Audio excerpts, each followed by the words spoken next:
제가 남조선이었으면 왜 나만 가둬요? 라고 따지지. 그치. 네, 왜 나만 잡아갑니까? 얘도 데려가야죠. 이렇게 따지. 저희가 지금 촬영을 하고 있는 시점이 이제 14화까지가 끝난 시점이고 이제 좀 어떤 결말이 있을지 기대가 되고요. 제가 문제점을 제기하고 싶었던 거는요. 눈길이라는 장애인 앱을 보는 드라마의 관점이었습니다. 드라마에서처럼 CTO와 CEO, 투자자 간의 삼각관계 같은 일이 실제로 일어난다면 그냥 내 회사에서 일어난다면 에크하이어라는 일이 발생을 하죠. 이제 눈길이 극 중에서 이제 투스토라고 글로벌 시가총액 한 7위, 8위 하는 기업, 그냥 구글이라고 치고 밑도 끝도 없이 구글 되는 거예요. 삼산텍을 이제 30억에 인수를 해가요. 에크하이어라고 해서 이제 너네의 어떤 뭐 사업을 산 게 아니라 인재만 산 거다. 개발자 3명을 미국으로 데리고 가고 나머지를 이제 다 해고하는 그런 일이 발생을 하죠.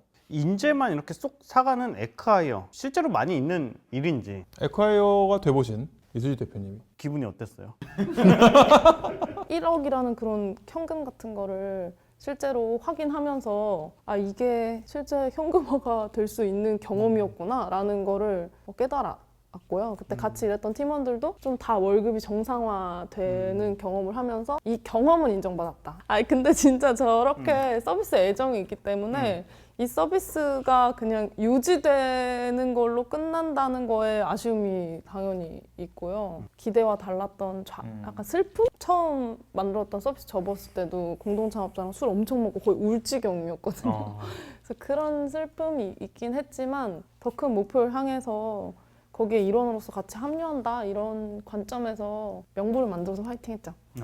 내가 지금 이 프로젝트의 성과로는 아쉽지만 뭐 이런 생각을 했던 것 같습니다. 저는 회사가 인텔에 팔렸었잖아요. 네. 근데 정말 재밌었던 건 뭐냐면 인텔에 인수된 해에 결혼을 한 분이 10분이 넘어요. 옛날에는 이제 장인어른한테 어디 다녀?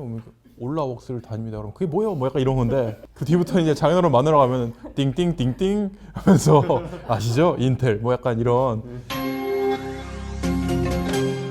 이게 되게 기분이 묘한데 PMI라고 그러죠. 포스트 머저 인테그레이션이라고 이제 인수가 된 다음에 회사를 통합하는 과정이 있는데 사실은 진짜 실리콘밸리 탑 기업들은 저렇게까지 막 이렇게 하쉬하게 안 해요, 절대. 왜냐면 회사에 어떤 역사가 있고 회사에 평판이 있기 때문에 계약서에 사인하기 전에 다 얘기하고 디베이트를 하지 끝난 다음에 저렇게 뒤통수 치는 일은 전혀 하지 않고 이 사람들은 우리 회사의 직원으로 온 사람들이니까 어떻게든 케어하려고 하거든요. 그런 모습이 좀 실제랑은 좀 거리가 있는 것 같고 올라웍스 출신들이 굉장히 많이 다시 창업을 했거든요. 스타트업을 하면 거의 다 망하잖아요. 근데 안 망하고 작은 돈이라도 벌어본 경험을 여러 명이 하는 것 자체가 그때는 전 그런 생각을 못 했는데 굉장히 좋은 자산이었던 것 같아요. 스타트업 하면 좀 힘들지만 돈도 벌고 명예도 생기는 거니까 나 한 번 더 해야지 이런 분들이 더 많이 나왔다는 것. 그래서 저런 에큐아이어가 저는 한국에서도 더 늘어나야 된다고 생각하고요. 지금 뭐 네이버나 카카오가 굉장히 많이 하셨어요. 근데 결국은 그렇게 에큐아이어 된 분들이 지금 와서 뭐 하고 있냐 보면은 다 딱 의무복무 기간만 끝내고 나와서 다시 창업하시거든요. 저는 선순환에 되게 좋은 고리 중에 하나라고 생각합니다. 좋은 일이다. 뭐 헤어질 것까지는 없었다. 아니 그러니까 나는 그게 이해가 안 가. 미국에 갔다고 나도 비행기표 끊어서 가면 되지. 몇 년치 월세 이런 걸 감당할 현금도 있고. 사랑이 얕았어요. 그 인수 금액에 대해서는 좀 어떻게 생각을 하세요? 이제 구글 같은 회사가 30억에 샀다. 한국 스타트업을. 인건비가 안 나오죠. 구글의 인건비가 안 나오죠. 저렇게까지 작은 회사는 안 사죠. 그러니까 에큐아이어를 하고 싶어도 3명만 사기 위해서 30억을 쓰느니 인당 10억을 쓴 거잖아요. 그럼 100명이 있는 회사를 인당 10억보다 낮게 살 수 있죠. 투스토 입장에서도 규모의 경제가 안 나오는 일이고 인수가 또 된 우리 삼산텍 입장에서는 30억이면 그냥 첫 라운드 기업 가치 정도 되는 경우도 많아서 그냥 30억 이상의 펀딩을 받겠습니다. 그냥 이랬을 것 같거든요. 그냥 둘 다한테 되게 서운한 일이 아닌가? 근데 실제로 돈 쓴 걸 보면 결국 한 사람당 10억을 쓴 건데 그러면 그냥 한 사람당 5억씩 주고 그냥 이렇게 뽑아가는 게 더 쉬운 게 아니었을까라는 생각도 들고요. 사실 저는 에콰이어가 굉장히 좋은 문화가 일반적인 시선인 줄 알았거든요. 네. 스타트업을 하다가 엑싯을 하거나 M&A 사례가 벌어지면 그걸 굉장히 안 좋은 시선이 있다는 걸 최근에 저는 사실은 좀 오히려 알게 된 상황이라 일반적인 기업 사냥꾼은 그 회사가 갖고 있는 기본적인 성장 가능성이나 뜻이 있는데 단순 금융이익을 위해서 이 회사의 창업자의 지분이 아닌 다른 지분 다른 구주를 인수를 해서 이 회사를 마음대로 조종하려는 세력들을 사실은 나쁜 의미의 이제 기업 사냥꾼이라고 봐야 되는 거지. 어쨌든 본인이 선택한 거잖아요. 이 서달미, 그러니까 이 스타트업 드라마에 나오는 사람은 그냥 이제 그만하겠다, 팔겠다, 남의 손에 맡기겠다. 그리고 그 회사의 의사결정에 따르겠다, 소속이 되겠다라고 결정을 한 거면 사실은 더 이상 왈가왈부할 건덕지가 전혀 없는 거죠. 이게 뭐 도덕적으로 혹은 사회적으로 좋다 나쁘다를 떠나기 그걸 얘기할 필요가 거의 없는 그냥 개인과 개인 간의 거래, 계약서에 명시돼 있는 만큼만 명확하게 책임지면 되는 관계, 이렇게 보는 게 저는 맞다고 보고 있습니다.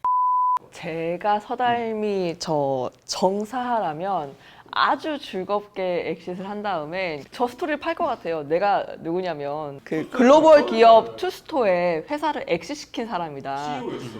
나 대표이사였다. 내가 몇 개월 만에 아무것도 없던 이 회사를 투스토에 엑싯했다, 팔았다. 나는 비즈니스를 되게 잘하는 CEO감이다라고 하면서 그 다음 인수시키거나 그 다음 성공시킨 모델을 찾으러 스토리텔링 하고 다니겠죠. 저라면. 엑싯을 하면 저렇게 의무복무로 묶이는 사람이 아니라 그냥 풀어주는 거를 엄청 행운이라고 생각하거든요. 지분이 역시 작아서 그래. 저라면 그 스토리를 팔고 다니면서 또 다른 천재 개발자들이나 다른 기업들을 찾아가겠습니다. 남도산 씨가 미국으로 팔려가니까 그런 거예요. 저도 100% 동의하는 게 제가 남도산이었으면 왜 나만 가둬요?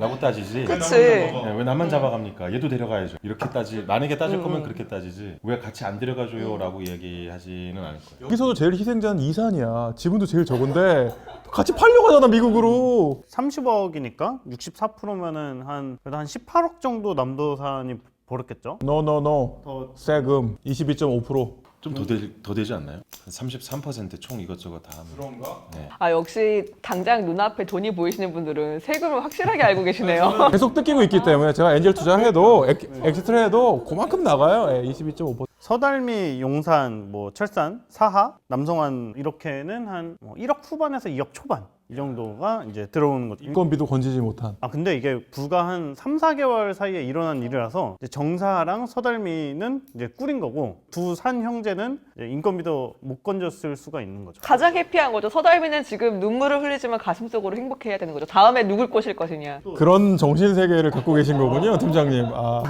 근데 우리가 또 너무 이렇게만 보지 말고 두 사랑하는 연인이 미국 땅으로 가서 더 큰 꿈을 꿔보겠다 이런 게 있었는데 이게 빠그러진 거죠. 미국은 돈 벌었으니까 그 돈으로 가면 되죠. 투스토 개발자로 3년 일하다가 삼산 형제들이 이제 한국으로 왔는데 아주 난리가 나죠. 이제 사무실 앞에 이제 투자자들이 가득 메울 정도로 와서 비즈니스 모델, 뭐 제품 이런 거 필요 없다라고 하면서 이제 뭐 앞다투어 투자를 하려고 하는데 뭐 구글에 엑시트해서 한 3년 일하다 왔다 했을 때 좀 이런 풍경이 펼쳐지나요? 이렇게 드라마틱한 레퓨테이션의 상승. 생기고요. 그냥 뭘 창업하시던 밸류에이션은 굉장히 많이 높아지죠. 뭐 예를 들면 저희 올라우스 출신들이 만든 스트라트 비전 같은 경우를 보면은 굉장히 초고속 성장을 했거든요. 근데 그 원동력 중에 하나가 그런 경험을 이 자본시장에서 굉장히 높게 평가한 이유가 아닌가. 실제로 잘하시기도 했지만 또 올라우스 출신들이 만든 뭐 디핑소스라든가 이런 회사들도 굉장히 빨리 성장하고 있고 이름값에 투자를 하는 게 아니라 경험에 투자를 하는 거고 그 경험의 가치를 높게 평가했기 때문에 프리머니가 올라간 게 아닌가. 드라마에서처럼 CTO와 CEO, 투자자 간의 삼각관계 같은 일이 실제로 일어난다면 그냥 내 회사에서 일어난다면 네. 말이 안 되는 거고요. 그냥 용납하지 않습니다. 이 삼각관계 중에 특히 용납이 안 되는 게 있을까요? 근데 지금 한지평과 이 서달미는 아직 투자 투자를 관계가 안 아니잖아요. 받았죠. 네. 그러니까 저는 충분히 있을 수 있는 네네. 관계인 것 같고요. 근데 이제 막 공동 창업을 했는데 서로 지분율을 나누는 이유도 서로 사랑해서, 서로 엑싯을 결정하는 것도 서로 사랑해서, 팀원을 뽑고 안 뽑고도 서로 사랑해서, 이게 다 이런 관계면은 사실 결국 건강하다고 볼 수는 없겠죠. 정말 사업은 정말 진지하게 해야 되는 프로페셔널한 영역이니까. 근데 생각해보면 부부 창업가는 꽤 있잖아요. 그럼 빨리 결혼을 시키면 되는 거 아닌가? 연애 타로를 만든 사람으로서는 이 사랑이 어디서든 생기는 거는 거스를 수 없는 일이라 생각하고 차라리 그 상황을 100배 활용할 수 있는, 예를 들면 진짜 결혼을 해서 완전한 동반자, 물론 이혼의 가능성이 있지만 바로 이어서 그럼 누구랑 결혼을 해야 합니다. 그 우리가 그걸 정할 수가 있어요? 난 한지평. 저는 누구랑 하든 관심이 없습니다. 제 연애가 제일 중요해서요. 제가 왜 이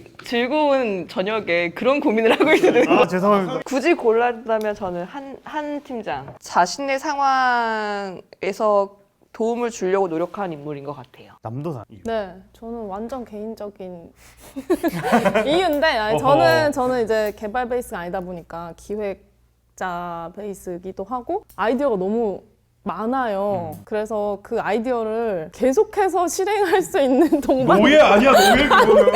아니 노예 아니야. 약간 노예를 이렇게 순화해서 이렇게 미화할 수 있어요? 평생 뭔가를 만들면서 살고 싶은데 그런 파트너로서 또 사랑까지 하면 너무 좋지 않을까? 근데 그이가 이제는 난 더 이상 이거 개발하기 싫어. 그럼 어떡할 거야? 그래요? 왜인지를 우선 탐구해봐야 될 것 같아요. 깜짝 놀랐어요.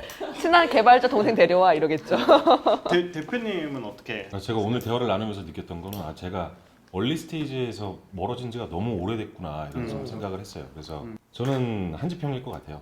왜냐면 문제 없는 관계잖아요. 남의 돈 갖고 사업을 한다라는 건 개인 감정에 의해서 휘둘려서는 안 되는 정말 막중한 책임감을 갖고 있는 일이거든요. 근데 거기에 대해서 의식이 없다라는 거는 지금 생각해 보니까 얼리 스테이지에는 없을 수도 있는 것 같아요. 근데 지금 제가 생각하기에는 이건 정말 말도 안 되는 일인 것 같아서 문제 없는 관계를 선택하는 게 맞다. 문제 없는 관계. 저 한지평. 그냥 한지평은 순정이 있잖아요. 남도산한테 빠지게 된 계기가 한지평의 편지 아닙니까? 아니 하드웨어가 지금 소프트웨어보다 더 중요하다는 얘기예요. 소프트웨어가 중요합니다, 여러분. 저희가 지금 촬영을 하고 있는 시점이 이제 14화까지가 끝난 시점이고 이제 2회차 분이 남았는데 좀 어떤 결말이 있을지 기대가 되고요. 엔딩 이랬으면 좋겠다. 또는 이제 뭐 총평 이런 거 하면서 마무리를 짓도록. 제가 기대하는 엔딩은 투스코에 가서 그 3명의 개발자들은 굉장히 어떤 조직이라든지 프로젝트라든지 아이디어도 많이 얻어와서 새롭게 창업을 잘 했으면 좋겠고 그리고 나도 연애를 못하니까 모두 연애를 못하는 걸로 마무리했으면 좋겠습니다.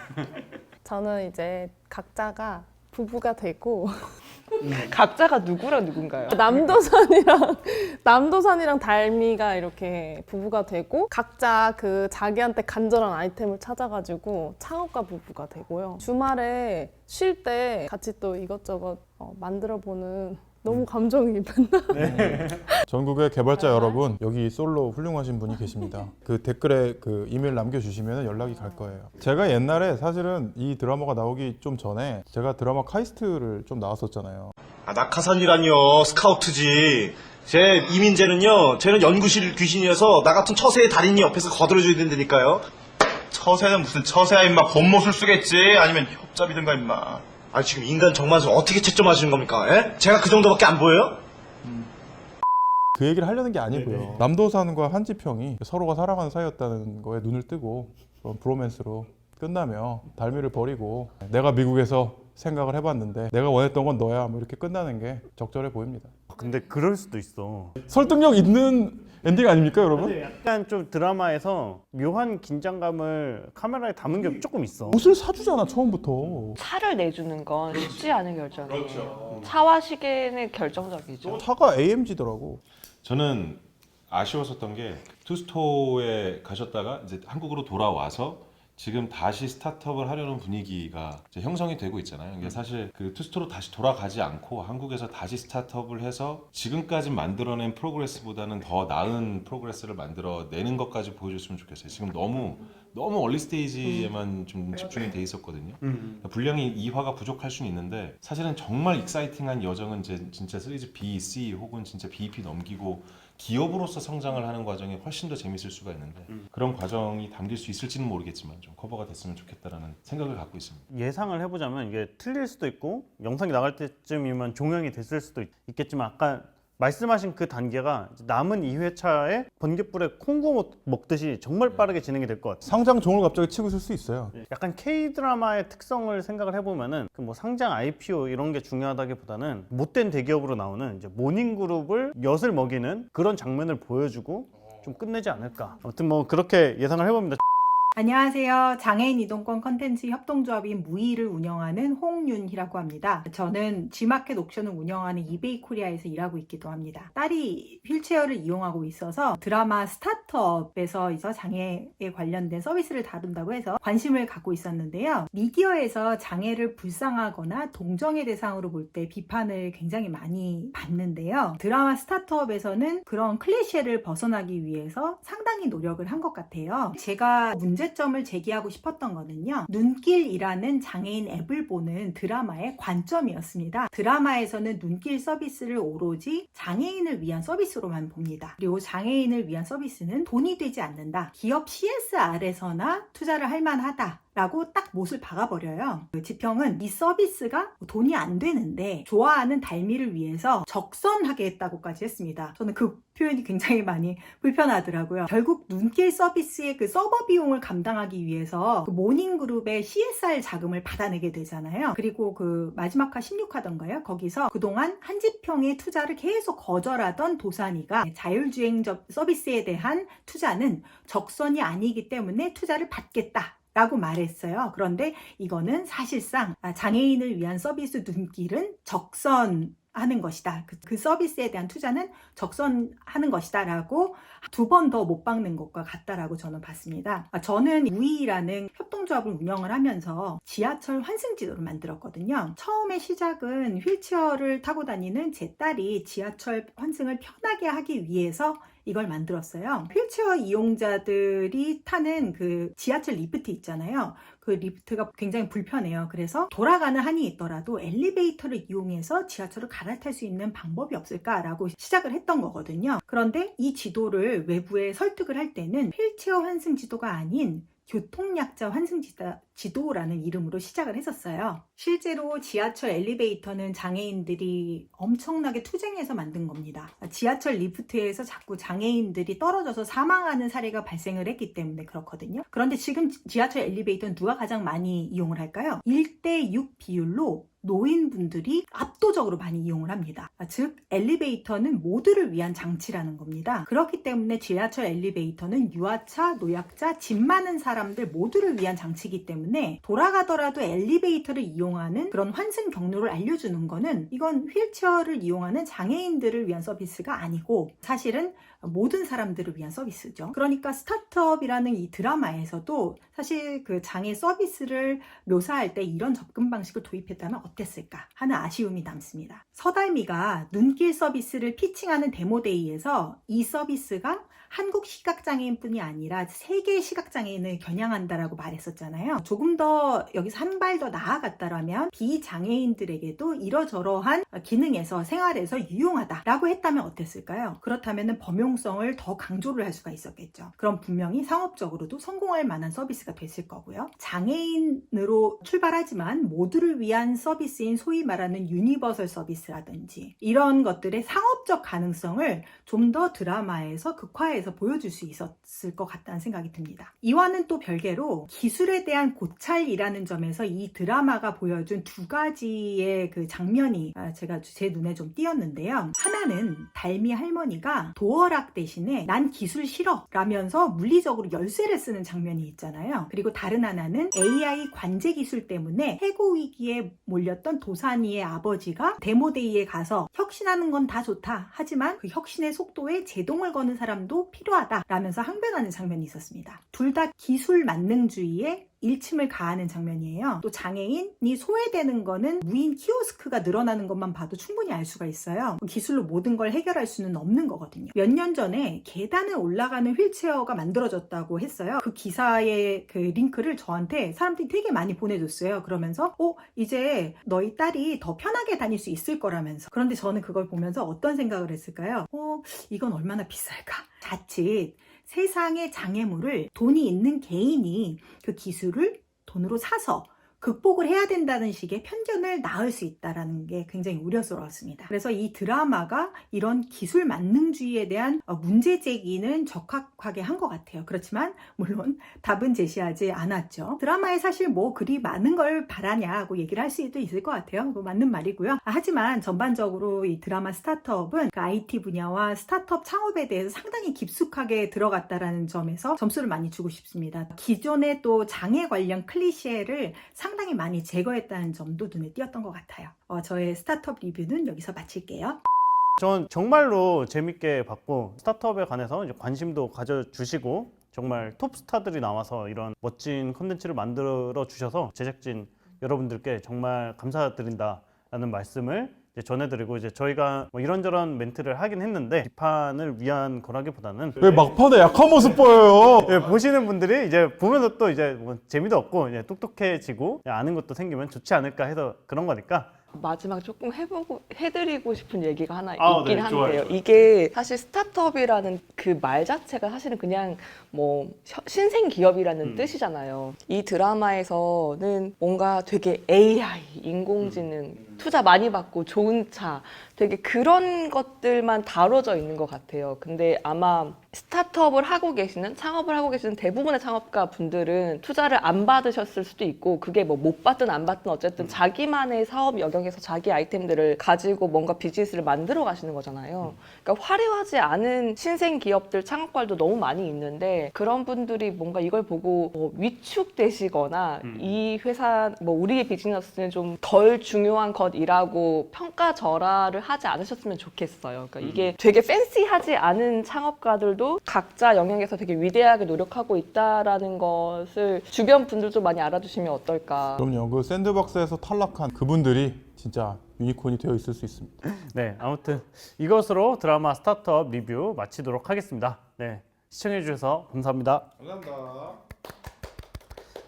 네, 안녕하세요. 네, 2호 채널 운영하고 있는 PD이자 대표 김태웅입니다. 저는 지금 마지막 스타트업 리뷰 에피소드 마지막 편을 지금 마감을 하면서 쿠키 영상으로 좀 올해 구독자분들께 인사를 드리려고 해요. 2020년 모두 어떻게 보내셨나요? 정말 답답했죠. 코로나 때문에 힘든 분들도 많으셨을 거고, 2호도 2020년 올해 초에 개인 사업자에서 법인 설립을 하고 시드 투자 유치를 하면서 스타트업을 다루는 유튜브 채널에서 본격적인 이제 스타트업이 됐습니다. 지금도 거의 한 달째 전사 재택근무를 하고 있고, 그리고 새로운 팀원분들도 많이 생겼는데 끈끈한 시간들도 보내고 그래야 되는데 이게 또 참 쉽지 않고, 촬영자분이 약간 열이 난다, 아니면 우리 스텝 중에 열이 나는 사람이 있다 이러면은 또 촬영이 딜레이 되기도 하고 여러 가지 일들이 많았던 것 같아요. 한 치 앞도 모르는 코로나 상황에서 어떻게든 그래도 돈이 되는 거는 많이 하자 라고 생각을 해서 저희 콘텐츠도 정말 열심히 만들었고, 그리고 저희 콘텐츠 만드는 것 뿐만 아니라 이제 뭐 다른 회사 소개 영상이나 아니면은 유튜브 채널 대행이나 뭐 이런 다양한 것들을 하면서 잘 버티고 또 성장을 할 수 있었던 것 같아요. 2020년이 시작될 때 저희 구독자 수가 한 10만 명 남짓이었던 것 같은데 벌써 33만 명이 넘었습니다. 처음 시작할 때는 10,000명이나 될까, 이 스타트업에 얼마나 많은 사람들이 관심이 있겠어 라는 생각을 했는데, 많은 분들이 해를 거듭하면서 점점 더 좋아해주고 계시고, 이렇게 드라마도 나오고 하면서 구독자 여러분들께 감사드린다는 말씀 전해드리고 싶습니다. 스타트업 리뷰 콘텐츠 어떻게 보셨어요? 저는 사실 만들면서 굉장히 즐거웠습니다. 2호 채널이 뭐 다양한 포맷의 콘텐츠를 내보내고 있지만, 저희의 메인은, 2호의 메인은 아무래도 창업가 인터뷰잖아요. 가끔 이렇게 토크도 하고 제가 나와서 말을 할 때도 있고 다른 분들이 나오실 때도 있고, 그런데 어쨌든 메인은 인터뷰였어요. 근데 이 스타트업 리뷰 컨텐츠를 만들면서 이게 시청하시는 분들이 시리즈물로 인식을 하셨는지, 1편을 올리면 2편 언제 나오냐, 3편 언제 나오냐, 5편 안 올라오니까 언제 올라오냐, 이런 댓글들을 되게 많이 남겨주셨고, 누군가가 기다리는 인터뷰가 아닌 새로운 형태의 콘텐츠를 만들 수 있구나 라는 생각에 되게 많이 감사하기도 하면서 제작하는 입장에서 기뻤습니다. 2021년에는 저희가 훨씬 더 다양한 콘텐츠를 선보일 예정이에요. 정말 질 높은 여러분들의 비즈니스와 커리어를 도울 수 있는, 그리고 혁신을 꿈꾸는 열정적인 여러분들이 서로 뭔가 관계를 연결시켜 나갈 수 있는 그런 다양한 콘텐츠들을 준비하고 있습니다.